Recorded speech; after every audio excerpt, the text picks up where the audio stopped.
Salam sejahtera dalam kasih Tuhan Yesus Kristus. Kesempatan yang indah kembali kita belajar kebenaran firman Tuhan, saudaraku, di dalam 2 Korintus pasal yang ke-11 ayat yang kedua sampai ayat yang ketiga.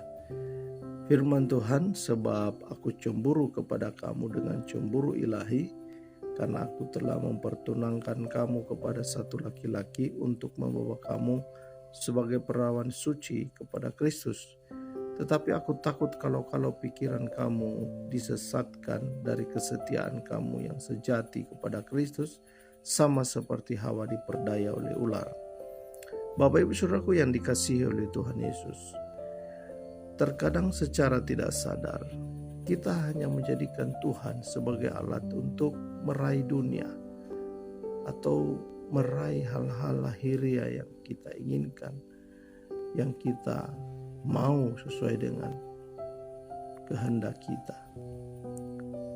Sehingga saudaraku, itu yang menjadi alasan kenapa Rasul Paulus menulis surat kepada jemaat yang ada di Korintus. Sebab aku cemburu kepada kamu dengan cemburu ilahi. Ada sebuah kekhawatiran Rasul Paulus kepada jemaat ini, karena begitu mudah pikiran mereka disesatkan, dipengaruhi oleh hal-hal yang sifatnya jasmani, sifatnya lahiriah. Itulah sebab Rasul Paulus kembali mengingatkan, jangan sampai mereka diperdaya seperti Hawa diperdaya oleh ular. Karena hanya hal yang lahiriah, hanya jasmani, hanya soal buah. Tetapi Hawa boleh diperdaya ular, boleh menyimpang dari kesetiaannya kepada Tuhan. Saudaraku, ini yang dikhawatirkan Rasul Paulus. Dan ini juga pun yang akan menjadi kendala. Kekhawatiran yang sama di akhir zaman, bahwa hari-hari ini begitu banyak orang cenderung memilih pintu yang lebar itu, sehingga memudarkan pengajaran-pengajaran yang benar-benar mengajarkan untuk hidup dalam kesucian dan kekudusan.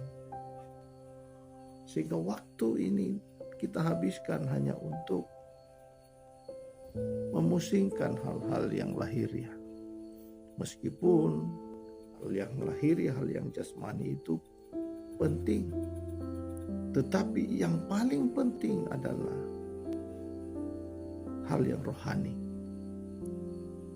Sehingga saudaraku, mari kita garis bawahi pernyataan Paulus ini, bahwa kita ini dipertunangkan kepada satu laki-laki,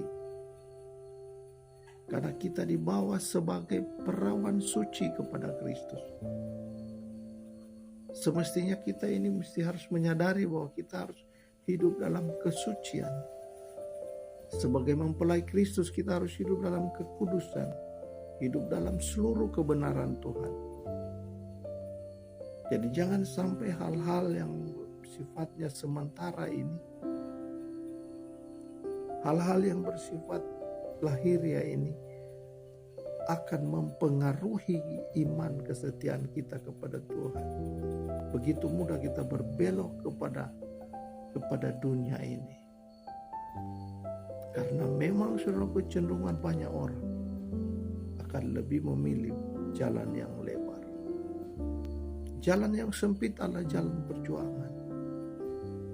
Jalan yang sempit adalah jalan yang benar-benar harus kita lalui dengan pergumulan. Tetapi tawaran dunia ini begitu kuat, menawarkan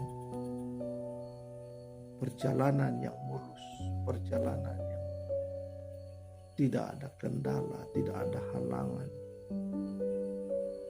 Tetapi saudaraku, kita perlu menyadari bahwa itu pasti ujungnya akan menuju kebinasaan.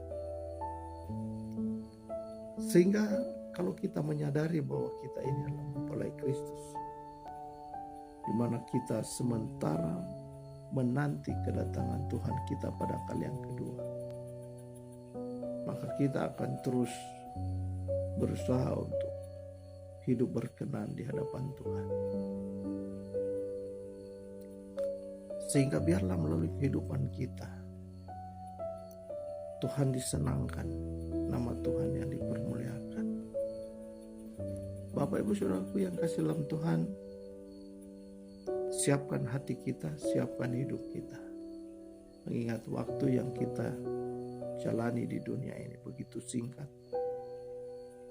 Kita tidak memahami kapan Tuhan datang atau kapan Tuhan datang terhadap pribadi kita masing-masing. Persiapkan kehidupan kita, jangan sampai terlambat.